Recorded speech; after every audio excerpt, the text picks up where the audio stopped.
Do you live in Cheltenham and want to play backgammon?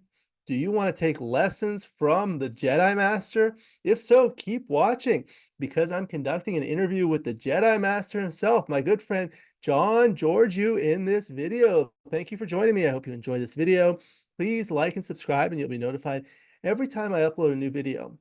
Let me know what you think in the comments below, what you'd like to see in future videos, and I'll work on that. If you love backgammon, you can become a member of this channel, and that will give you exclusive access to the most popular videos. My book, Backgammon Backgame Strategies, is available. There's a link in the description to where you can get it. And if you're interested in lessons from me, please contact me via email. My email address is in the description. Again, in this video, it's my great pleasure to welcome back my good friend, Georgiou. Hello. Alex, hello mate. How are you? It's been a long time since I've been on your channel. I know, I feel like we used to play matches every day. I Now, I I know. We went through a spate where you got a lot of free slots, and I was always available to fill them. And we were together quite a lot a few months back. yeah, and then life gets busy. I've been doing things, you've been doing things. How's everything been? Yeah, it's. I mean, some of the stuff I've been up to is part of what we're going to discuss today. So, yeah, it's we've both gone off and done different things. You've grown your channel substantially, and you're doing a great job as usual. But I love the new look you have going on. It's Oh, really thank you. good. Thank you. We've been working on that. I've been doing some research and learning about all these things, but anyway, I'm happy to have you. This video is about you, so we're going to talk about you. It's a pleasure to have you as always. I'd like to start with a little background biographical information, if I may, for the viewers. Can you please tell us where you were born and raised and how you got to where you are now?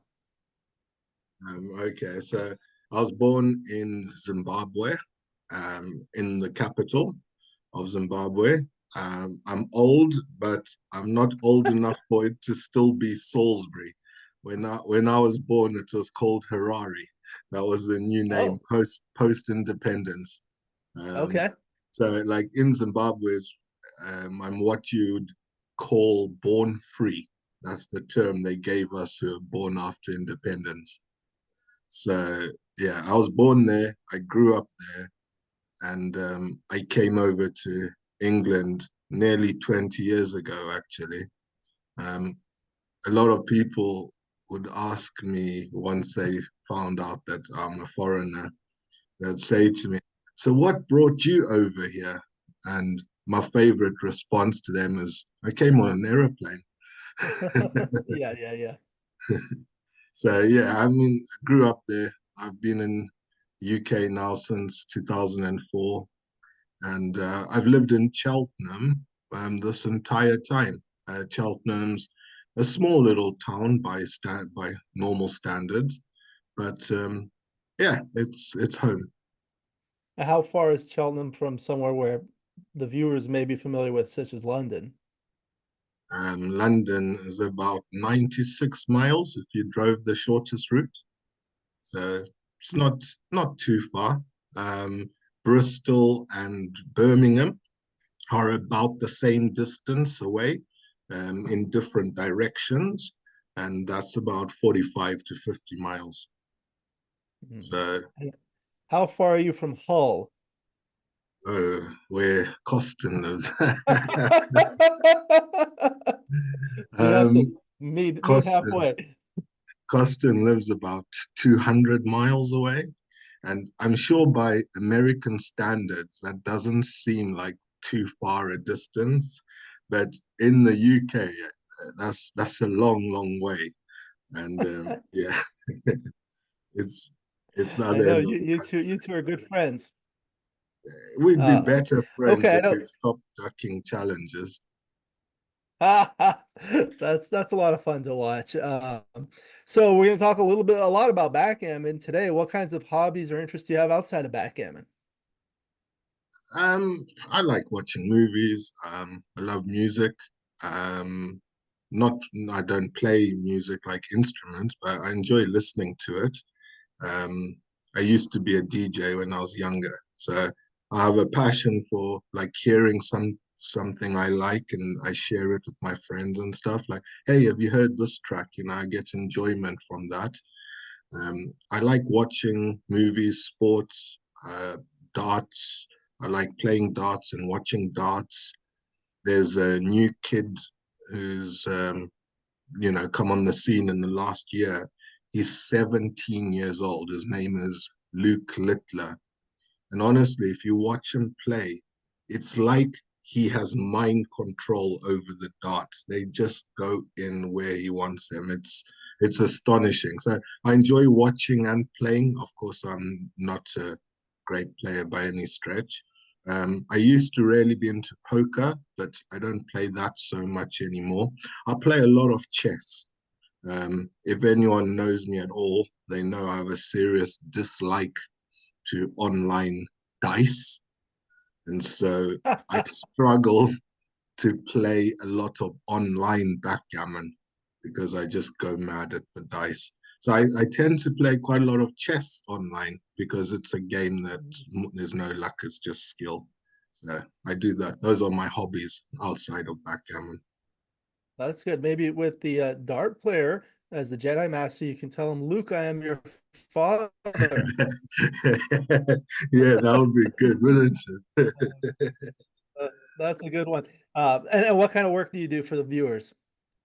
At the moment, I'm in the middle of things. I formerly Okay. was a driver, which is Driver. an an outlet I could use to share my music with my customers.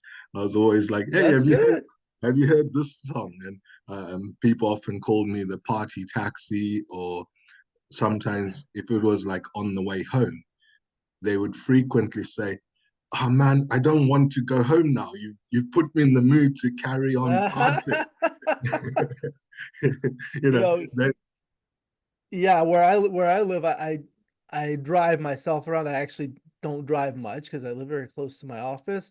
But when I do travel, it is nice to have a very friendly driver like yourself. So that's good. And you have two kids, right? yes, that's correct. Yeah, one is called Alex. Oh, that's right. I think you told me that. Yeah, Yeah, but yours are older than mine, right? that's right. Yeah, 14 and 17. So Okay, mine are 9 and 3. yeah, you've got some ways to go, but you got a lot to look forward to. Everyone used to tell me they get more expensive, and it's true. Is it? My Yeah, son saw our wedding pictures. He said, "You didn't have gray hair in that picture." I said, "That was before you were born." yes, definitely. So it's a lot of work. It's like I was talking with someone earlier today about one of the players, Justin Noel, who I'm sure you know. He and his wife recently had a baby, so I said, "Congratulations on the baby. I'll see your next video in 18 years." Yeah, yeah. Because it's a lot I, of work. So I saw that he's recently become a dad, and I was like, you best get training. We need more youth in backgammon. yeah, yeah. So how did you first get into backgammon? I was about 5 years old, and being of Greek heritage, backgammon was played by my father. And do you know what? When I was a kid, we actually didn't have a TV for a lot of my youth. We didn't have a TV, so I think games were part of how we entertained ourselves. And when I was very young, my dad taught me how to play backgammon. I promptly, like within the same weekend I learned to play, I taught my mom to play because she'd been unable to grasp the rules or how you play. She'd been unable to grasp it from my dad's explanation. But once he taught me, I was then able to teach her. So I guess from a young age, I've kind of just had a knack of finding how you have to relate to someone's individuality to get them to understand what you're trying to impart. So obviously that's just like the basic rules and movements of the game. I knew nothing about the strategy. I learned like the pattern recognition, for example, 1-3, 4-2, 5-3, etc. I learned those. And I remember as a kid, if I rolled a 3-1, I'd be disappointed. Like, oh, so it's just that little point there. Do you know what I mean? I wanted the 6-4 and the 5-3. I was like happier with those. And yet now I hate those. I love the 3-1s, 6-1s, 4-2s. Those are It's the my evolution. cherries. Yeah, yeah. Now I understand more. What I look for from the dice is totally changed. It's so crazy. So when you grew up, did you learn the Greek variations like Tavla Portes or Plakoto or Yeah, I don't know the names for them. Like as a family, we called them different things. Like right? one of the variants that we used to play was taught by a close family friend whose name was Aliki. And so when we talk about it, we'd say, should we play Aliki's game? Like, Aha. so the name of that game just was associated with the person who taught it to us. So I don't know which variants exactly I used to play, but I know that there were three that we'd Right. tend to play in Rotate. rotation. Right. And this one that we play now, I think they call it doors, maybe. Yeah, Portes is doors in Greek. Okay, so that was the first one I learned, and that was the main one. But I do remember I used to actually prefer the other variants over doors because I found they were just a bit more exciting. Whereas now I only play porters.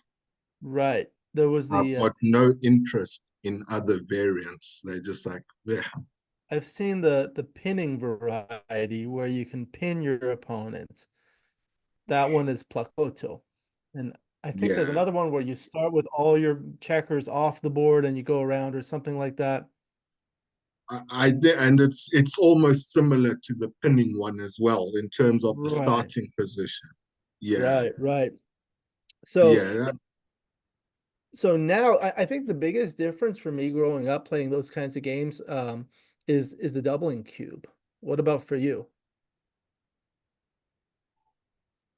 um, no, for I just used to push pieces around the board, like without rhyme or reason. You tend to just, oh, that's safe. I'll play that, and the, Right. your opponent wouldn't try to hit you. You wouldn't try to hit them. There's just none of the strategy of if I do this now, it can lead to that. It was just, yeah, I don't know. It was just like blind luck or something. And I used to drive my dad crazy because he'd always think I was lucky because I'd roll like the perfect dice all the time. And I wish he was still alive so that I could play with him now and teach him all the strategy that I've learned over the last 4 years because it's so totally different to what we used to do. And all the uncles and stuff who used to like be, oh, he's a good player, he's a good player. I'd wipe the floor with them now. So you grew up playing backgammon but for the past 4 or 5 years you've gotten much more involved in it. For the viewers, what is it that you enjoy about backgammon? Because I'm sure a lot of the viewers would feel the same way. Okay. I I'm good at it and I enjoy it because it's something I'm good at. And I I know that sounds like arrogant, but I think it's natural. If you're good at something, you enjoy doing it. I think that comes naturally. I I have a mind for solving puzzles, so to speak, or challenges, and every position in a game is a series of of positions and puzzles, challenges that you've got to try and figure out. So it's endlessly entertaining and stimulating. You know, there's a movie franchise called The Matrix, Yes. and the main character, his name was Neo, and in the very first one, it was like his awakening to realize his potential. And when he realized his potential, he saw the code in the very existence of everything. Like he could even change it and stuff, but like he just saw everything so clearly. And when I'm playing backgammon, I feel like that. I just feel like in total comfort, control. Obviously, the dice don't always work out, and they you can have the best plan, and if something goes wrong, that's part of the game. But I feel, yeah, just calm in terms of I know what I'm doing, confident. I feel like playing a game like backgammon kind of helps take away the stress that's in everyone's life, you know, because you Oh just no, enjoy not for me. It adds stress. it. For me, when I'm playing backgammon, I'm not thinking about all my other problems. Oh yes, fine. In the moment, it's like you take all your other problems and you substitute it with the big one of backgammon. Like, why is this happening? But as soon as you close one game down, you're like, I'm never playing online again. 5 minutes later, you're back on there. It's just keeps drawing you in. So nowadays in backgammon, they have the Backgammon Masters awarding body where you can be a advanced player, master, grandmaster, and you have this self-proclaimed title of Jedi Master. Tell us about how that happened, and how you decided on that.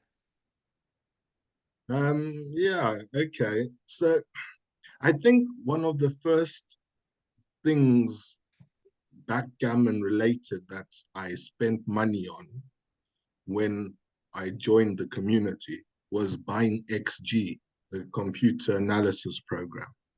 Um, Various people had said that's the best thing, best program, the best player. Get that, you can learn from it. And I was keen to absorb and learn. So I got XG, but through playing with it, I found that I disagreed on some fundamentals that the computer program has.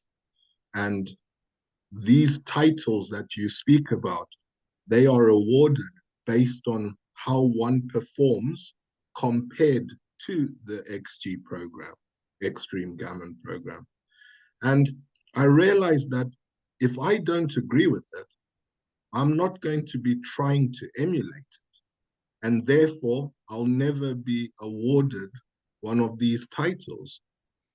And I kind of, especially in the beginning, I felt like I played more by feel and intuition and instinct and like all of that sort of vibe. That was how I played.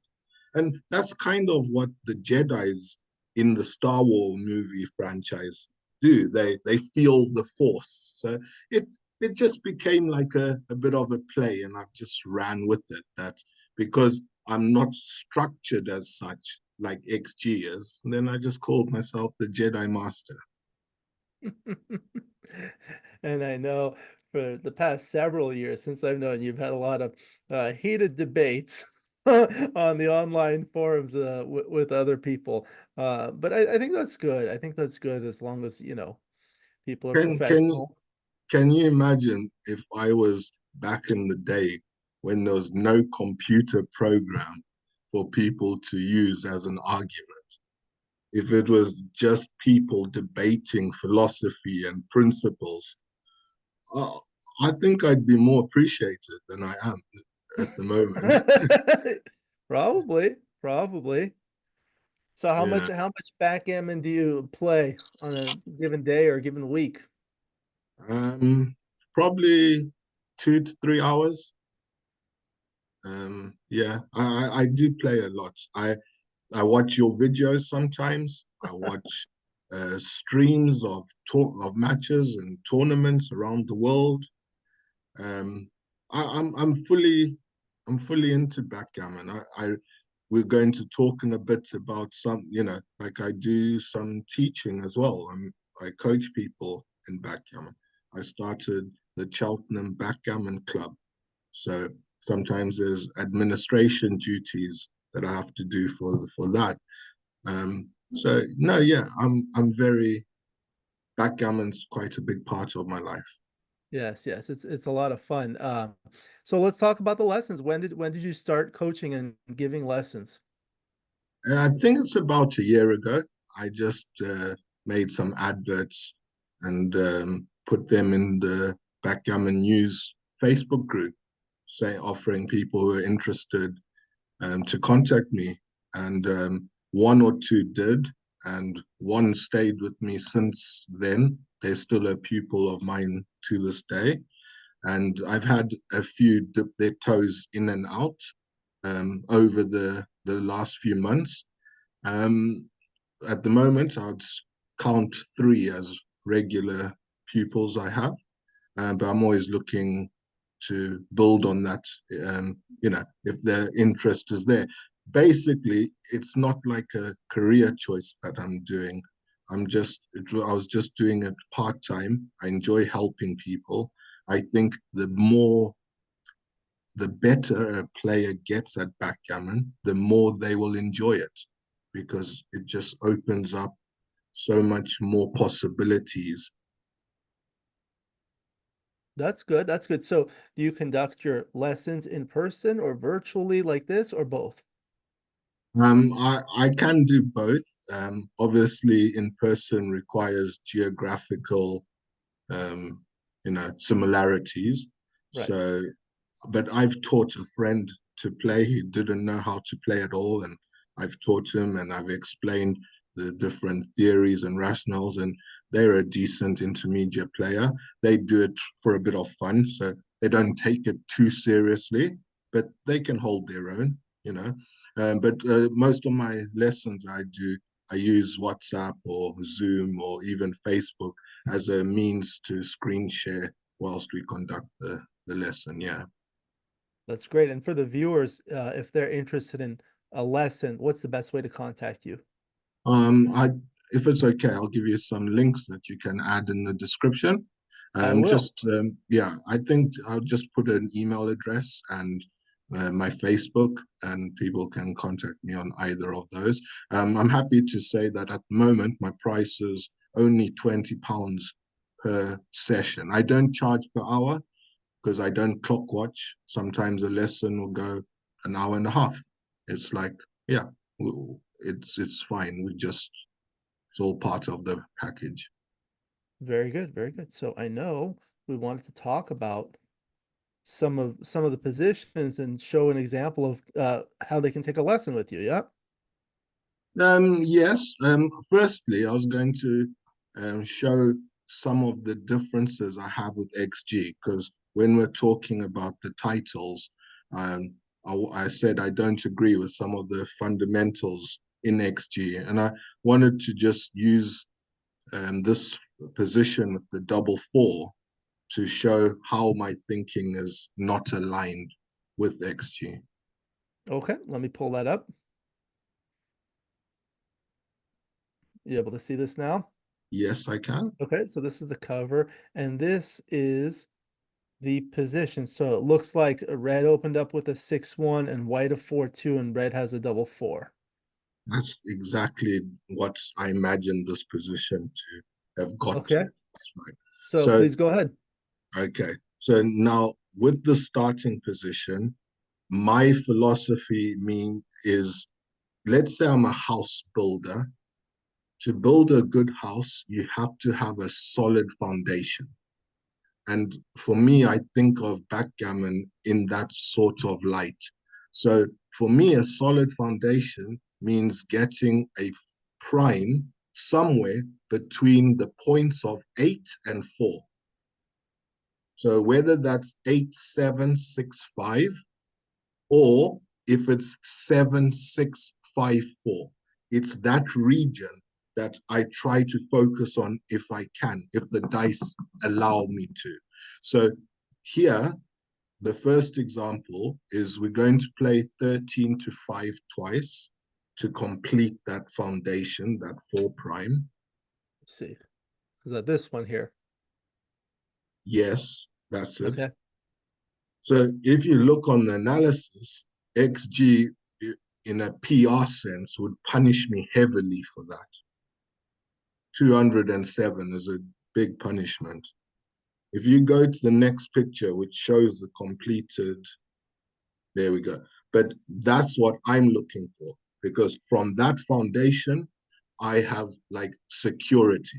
I can defend, attack. I can do anything from there. I can hit loose from my 6 point. I just feel very secure. No rolls there concern me once I've got the structure. I'd be looking to cube from here because I'm like, right, I've got the advantage now. I'm developed, like the world's my oyster. So that's why I prioritize forming something like this. But according to XG, it doesn't like it. So this is where I have a disagreement with XG, because I do like this. I want to show you a different variant where I do the Here. 4, yeah.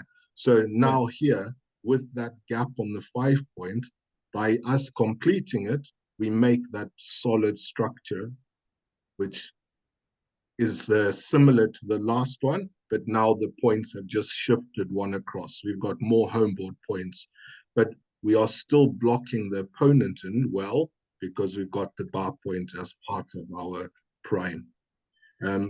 There are some nuances though. So this is going to go into the next example. What if the opponent has split their back checkers? How does that There. change? Like this. When when the opponent has split their back checkers, now it does change what we try to do, because the 9 point is 6 priming that checker on the 3. So we're creating a barrier. So in this instance, I would not go all the way to the 5 point, because it's not as effective as making the 9 and going 24-20, just because of that small nuance that now our opponent has left their anchor position. So in Very this instance, me and XG would be in alignment, but only on this variation. So let's say I was a student and I look at this. Let me go back here, and maybe you make this play and that results in this position. And what would you say to a student who asks, so what about these back checkers?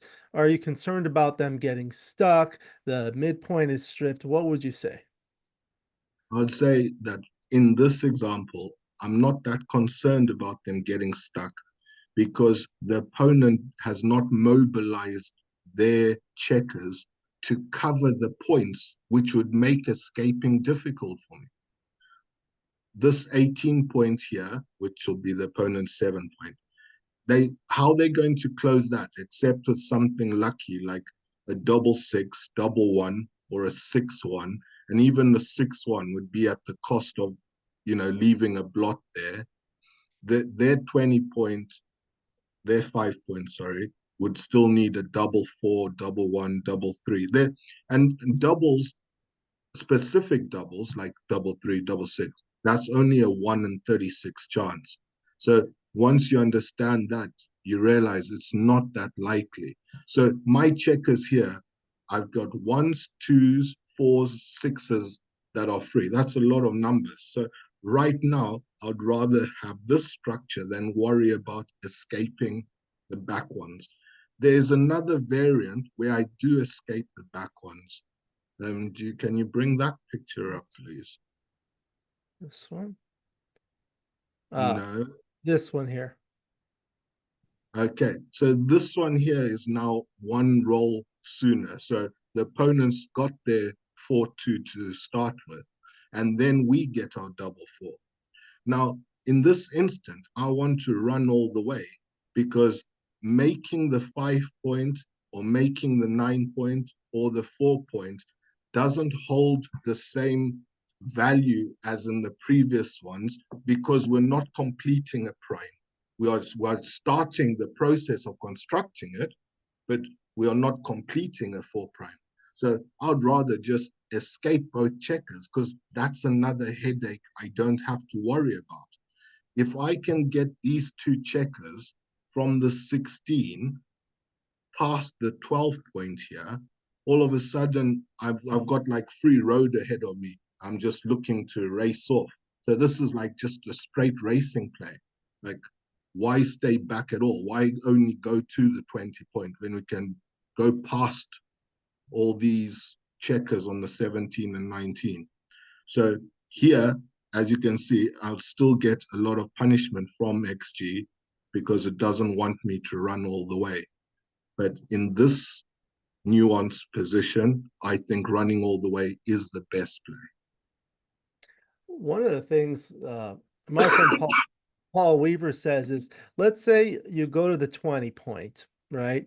And if you're anchored on the 20 point, then the opponent cannot make it. So there are 0 rolls. If you were to anchor on the 20 point, there are 0 rolls for white to make the 20 point. However, if you go here, there's 3-1, double 1, double 3, and assuming you're not here, double 4.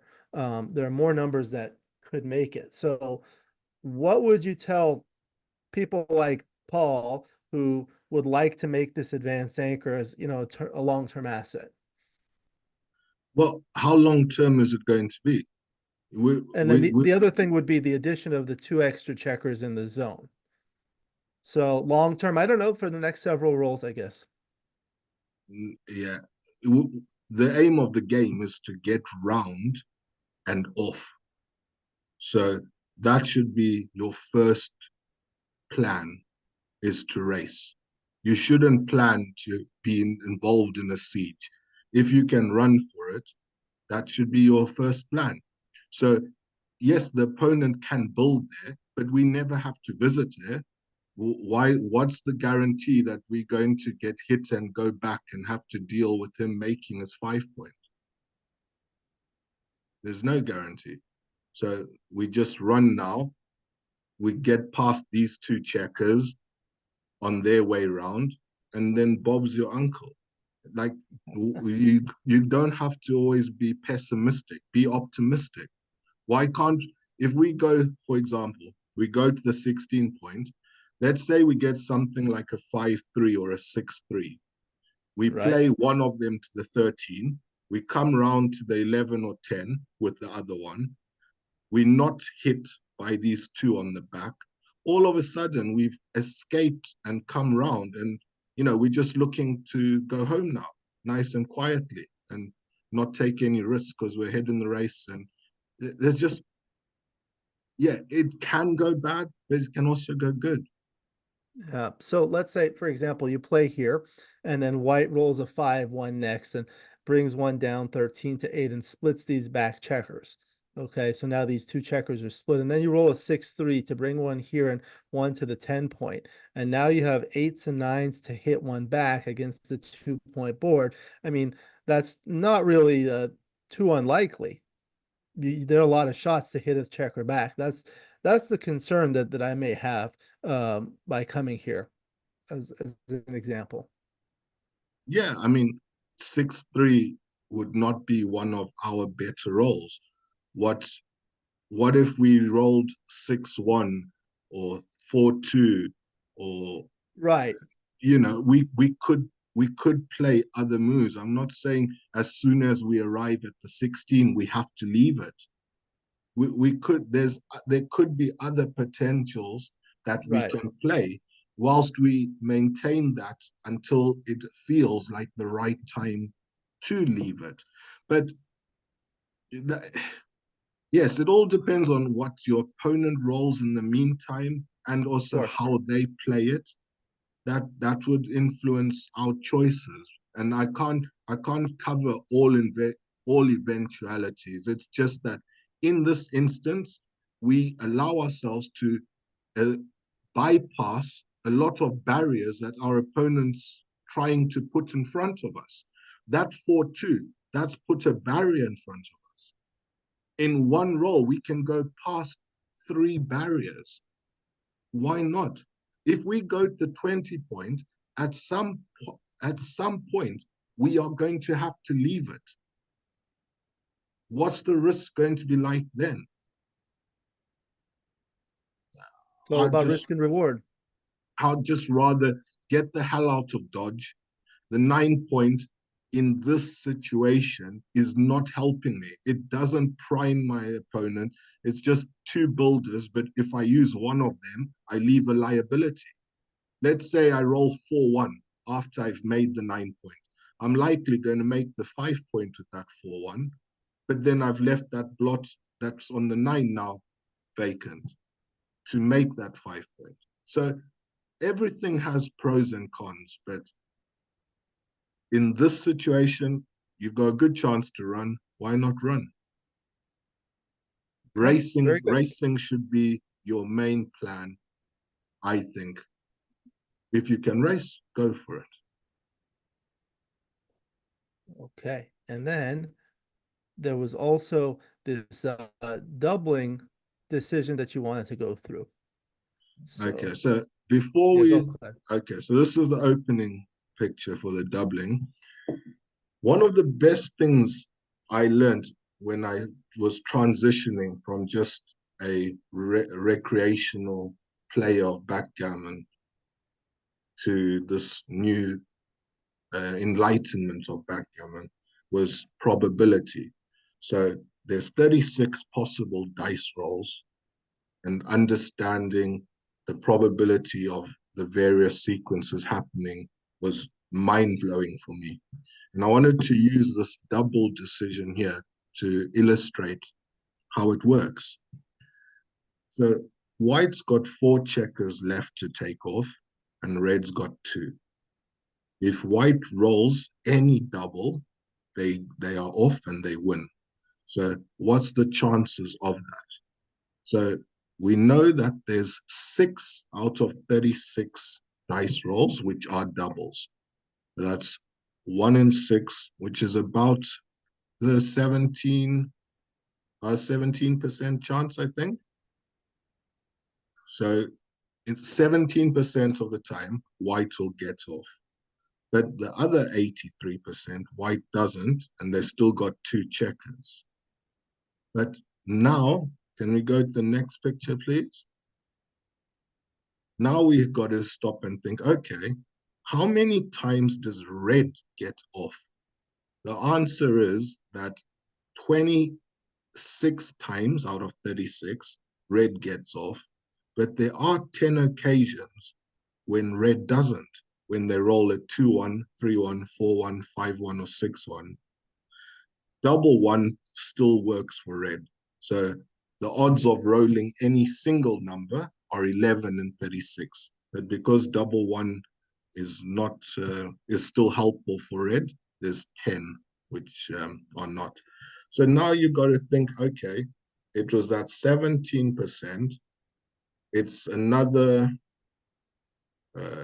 like 30, 32-ish% for red to roll the kind of 1 which would help us as white. So now you've got to balance, okay, is it worth a cube or not? And the answer is, it is not worth a cube. If you go back to the previous picture, when there's 4 here to take off against 2, this is not a redouble opportunity for white because the odds are not in our favor. But this is where backgammon's so interesting. What if this was a match and all of a sudden you have to consider how the score impacts your decision? So can we go to the example which is in a match, please? Okay. So now we imagine this situation. The score is 3-6, first to 9. Now, is this a redouble in a score match like this? And the answer is, it is, yes. It's exactly the same position, but now it is a double. So now the question is, why? So let's go to the next one, please. So this here is a match equity table. Now, I have not memorized a single one of these. I don't know them in my head.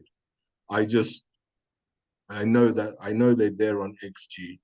And I'm looking at that score and I'm saying, if white loses here, the score is 8-3 to 9. It's going to be very difficult for white to win from such a bad score. XG gauges that at 11%. But even if we double that and we say, well, it's 20% to win from that score line, you got to think, what were the odds of white winning this position? And a mathematical calculation. So there's no dancing or airy-fairy, it's pure maths. The mathematical decision is that white would win 40% of the time. So even if this statistic, this match equity is wrong at 11%, even if we doubled it, it's still in white's favor to risk it all by recubing here to 4, because then the score would be 7-9 instead of 8-3 to 9. 7-6. Seven, sorry, yes, 7-9 is what I meant. 2 Right, away right, right, versus right, 3 away. right. Because of that match score, you take the calculated risk of, okay, I'm not favorite here, but my odds are better to even up the score somewhat than if I don't and I lose anyway. And that makes this a double at the score. You change the scores, you change the decision on whether to double or not. This is the analysis. It's a very borderline double as an underdog. Yes, very borderline. Yeah. But you do it, I'd keep that because I wouldn't want to go to Crawford, 1 away, 6 away. Yeah. That's a long way. It's a lot of matches you have to win without losing one. Right. And that was it for this one. So very good. So now we know what it's like to take a lesson. Actually, you're very good at explaining things. So I'm sure there will be a lot of people that would be interested in taking lessons from you.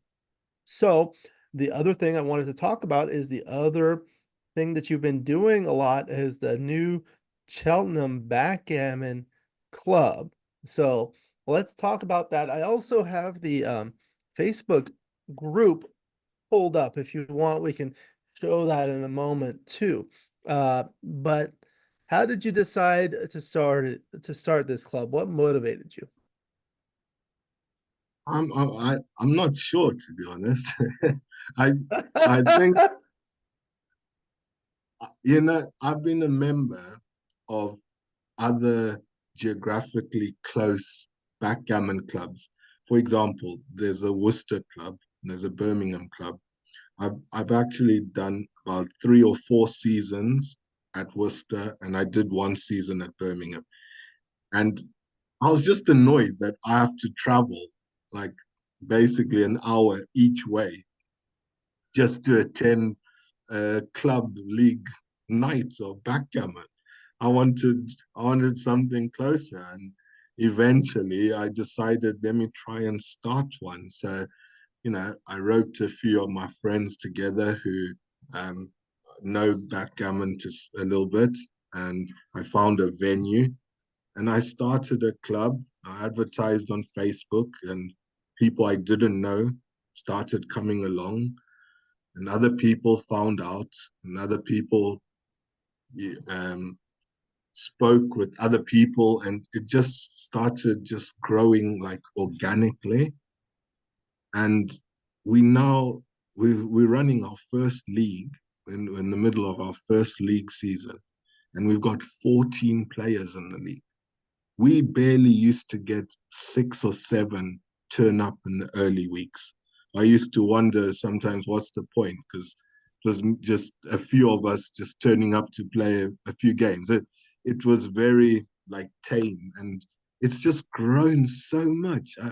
I can't believe it. And I'm so I'm so happy for the players at the club because they obviously have an enjoyment for backgammon, and now we have a way of enjoying backgammon together. It's People great. I look totally forward. People look forward to it. They're like, oh, it's a Wednesday. It's club night. It's backgammon. And at first, not everyone knew about the cube. Not everyone knew like about match scores, and it's been a bit of a learning curve. But I can see people taking to it and getting better, and oh, it's really good. I'm so pleased for them. There's a forthcoming tournament at the beginning of November. I don't know when this interview is going to air, but there's one in the beginning of November in Bristol. And I think there's 4 or 5 of us from the Cheltenham Backgammon Club who are going to go up and attend this tournament. How far is Cheltenham from Bristol? About an hour's drive. Oh, okay. So Very good. I think that's fantastic, even for Bristol, that they're going to get an influx of players that they might not have had if a club hadn't started there. So we all feeding and helping each other. And these players who go to this tournament, for most of them, it'll be their first tournament. And I can just imagine how excited they're going to be when they see a room of 70 or 80 other people all there just to play backgammon and the atmosphere. And then they might get hooked and they'll tell more friends, hey, I did this, I did that, went to Bristol for backgammon. And that's how you can start growing things and getting that organic momentum. That is great. So how long have you been running the group? Has it been like 6 months now? We started in the beginning of January. So Oh yeah, we wow. started at the beginning of the year. Our league started at the beginning of September. So I would say it took about 9 months of, trying to get everyone to a level and a confidence where they felt like, yeah, I'd like to participate in the league. It's So good. It's great. Backgammon is a game that brings people together. And now you meet once a week, and how many people do you have on average that come? um uh, 8 8 to 14. I mean, That's great. Julian, a representative of the United Kingdom Backgammon Federation, he joined us this week just gone. He brought us a few goodies from the UK BGF, like we've got some cubes, some score pads, and some coasters. And it's his second time coming to visit us and support us. And he came and he spoke to the members there, and he was like, "Why don't you guys join the United Kingdom Federation? Why don't you think of joining this tournament in a few weeks in Bristol?"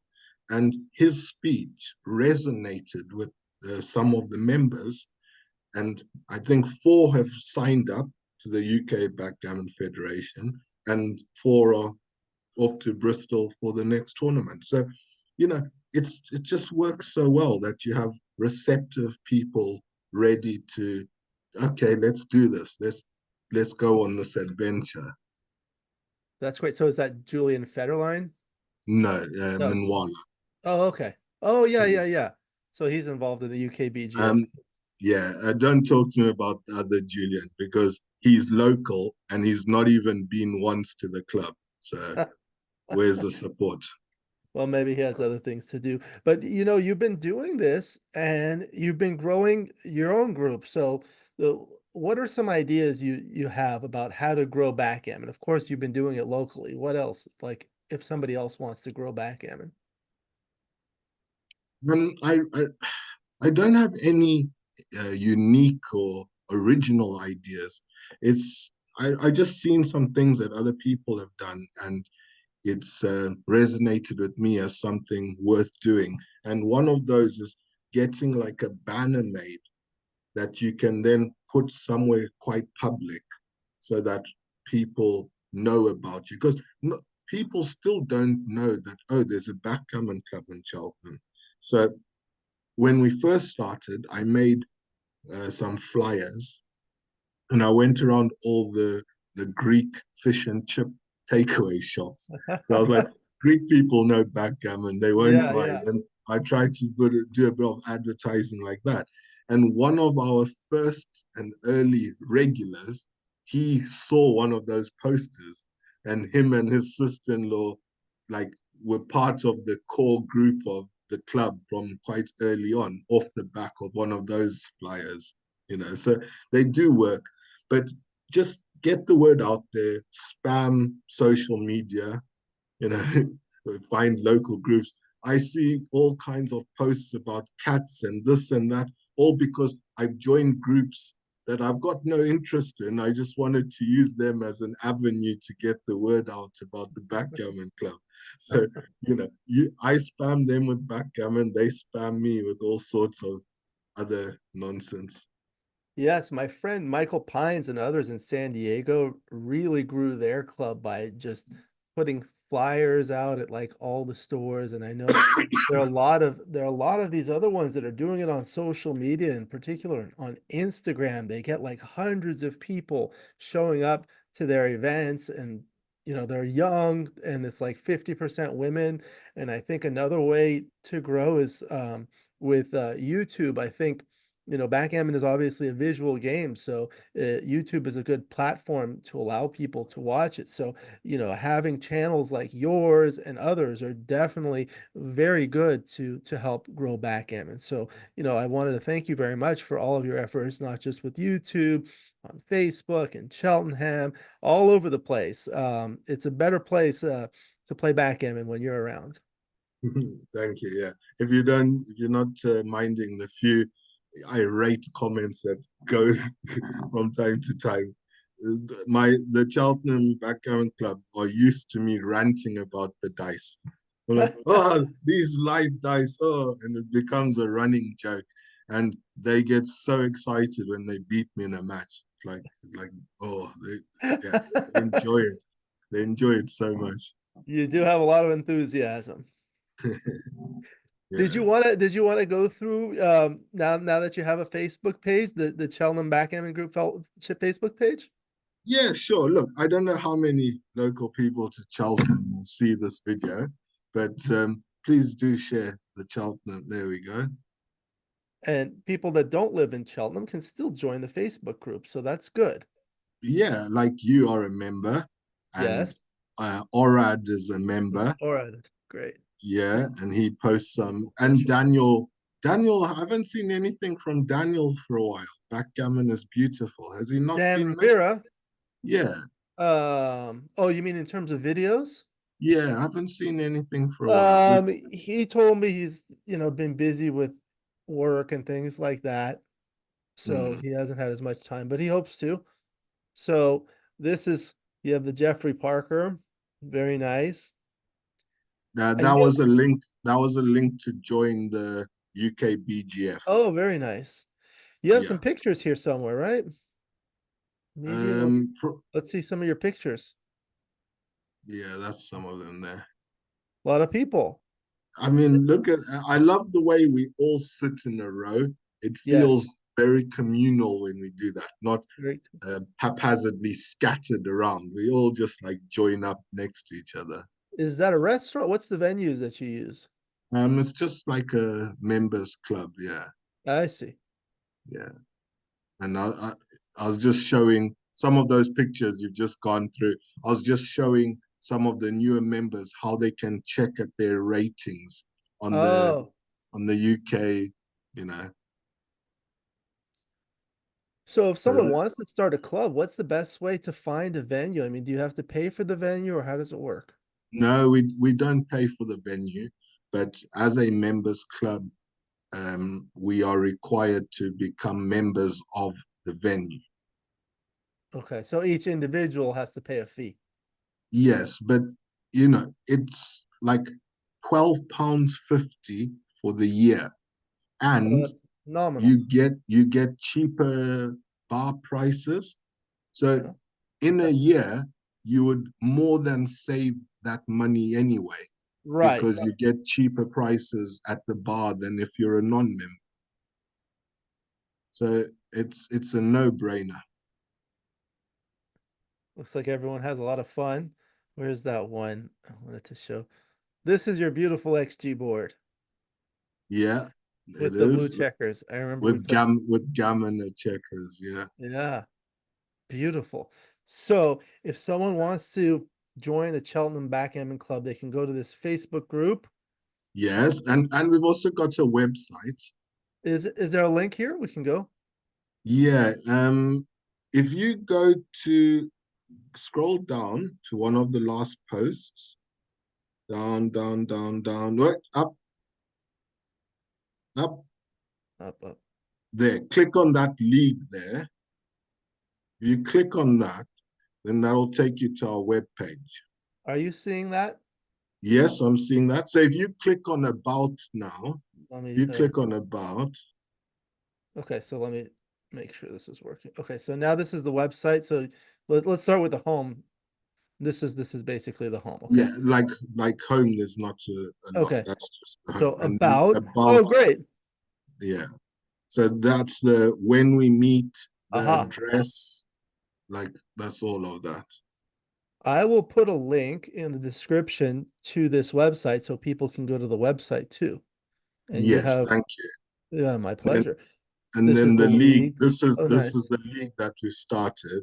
So as you can see, we've got 14 players and Oh, we're all going to play each other twice. So there's a lot of games, but we kept it short because it's everyone's most of them it's their first league, so it's only 5 point matches, right. but we play each other twice.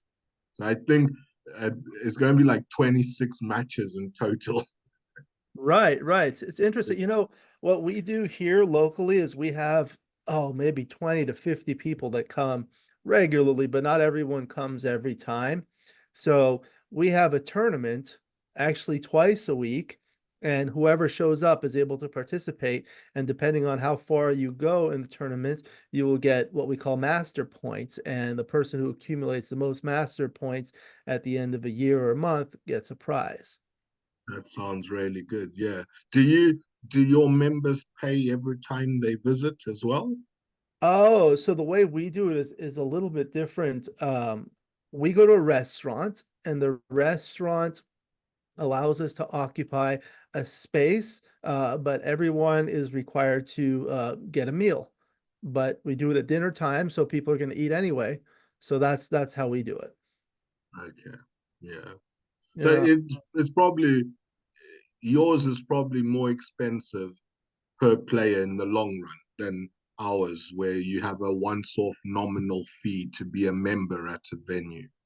Yeah, I think it's just different because That's a like when picture. you, That was a picture of Julian when he first visited us. oh, is it? Do you want me to show that again? You just glossed over it. This one? Yeah, yeah. Okay, which So one is Julian? Julian's this bald guy here, Here. left. Yes, that's Julian. Oh, Yeah, very good. yeah. You're So sitting, oh, there's as your you can, board. there's my board. Yeah, in person. Very nice. I've stopped taking my big boards to the club. I just prefer smaller size one now because Yeah. I think for players who aren't too familiar with tournaments, tournament sized backgammon boards are a bit imposing. So just like keep it a bit gentler. 18 or 19-inch. You don't just scare them with a 21-inch board. Uh, very good, very good. So that's the Cheltenham Backgammon Club. I think if we had someone like you in every city, we'd have so many people playing backgammon and just popularize it. Now we need someone like that lady in New York. What's her name? Is Oh, it Lindsay? Remy. Yeah, Remy, yeah. Yeah, we need she's someone like her. She puts us all she's to, fantastic. Let me yeah. see. Look, I did this because I wanted to stop traveling far. I wanted a local league, and I thought, well, I'll just try and build one, and it's built now, and it's got a life of its own. I could step away now, and the Cheltenham Backgammon Club would still be the Cheltenham Backgammon Club. It's for the people, by the people. That's good. And let's see. Do you want to look at your YouTube channel too? Yeah, we can. I've been a bit inactive of late, What is but the I'm trying to find it on here. I have it as one of my favorites, but I have so many of them. What is the name so I can just Jedi Master BG. Oh, mass. Okay, there we go.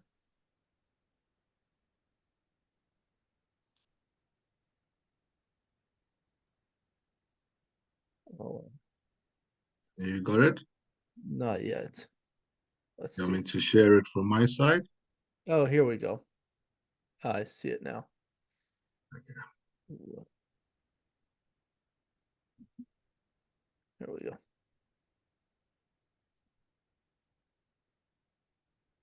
Here we go. So very good. This is your Jedi Master BG uh YouTube channel.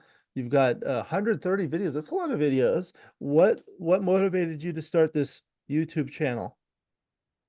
Oh, I was trying to prove that XG is wrong, and seriously, I wanted to show that I'm better than XG.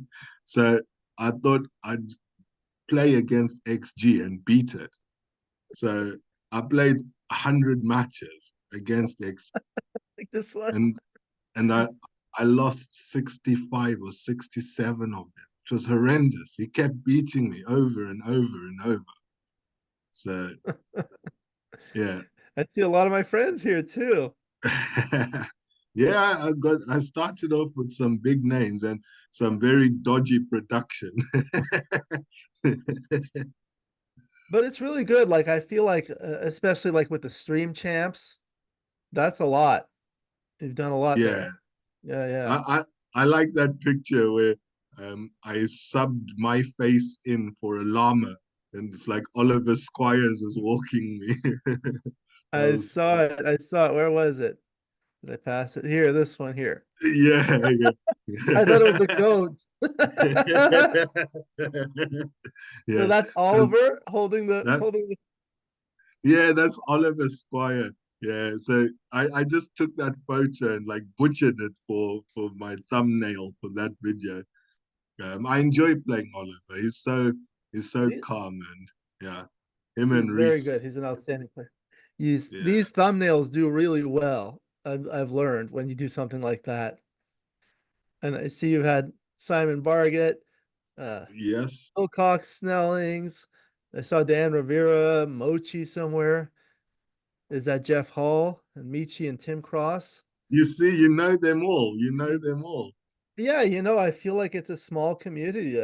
I think like when I started this backgammon channel, it's given me an opportunity to meet people from all around the world, like yourself and all of these other people and many more that I would otherwise have never met. So, it's great. 100%. Yeah.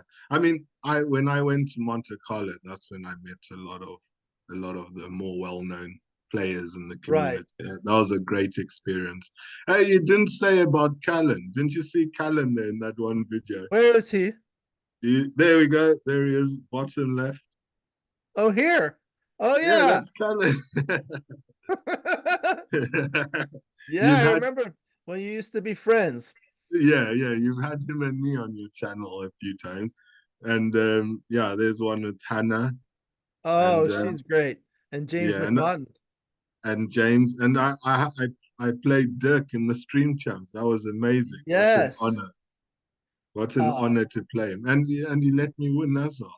So and Nick Blazer here. I remember we did a video with Petko Kostadinov where I played a doubles match with him against you and Colin. That was very entertaining, and we're hoping to do it again. But I don't know if that's that going to be possible. yeah, we can do one again. But you play with Cat. You play with Callan. I'll play with Petko. No, maybe I'll find a different partner to play against. So that was the most entertaining thing about it. It's like hearing the two of you discuss and argue about all the moves.